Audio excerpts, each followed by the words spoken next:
Hey, what is up everyone? Welcome back to our YouTube channel. So for today's video, I'm going to teach you how you can easily add products from Zendrop to Shopify.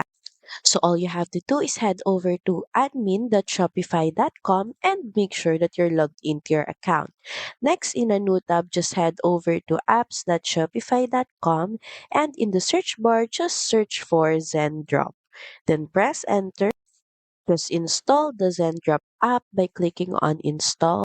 Grant access permissions by clicking on Install. So as you can see here, to proceed, you're going to need to approve subscription and that costs $79 per 30 days. All you have to do is choose a payment method, then click on Approve. You will then be redirected to Zendrop's page and all you have to do is choose the product that you want to add, then click on Add to Products. Your product will then be linked and added to your Shopify store. So that's pretty much it. Thank you very much for watching this video. I hope that you find this video helpful.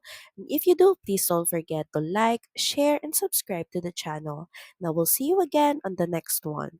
Bye!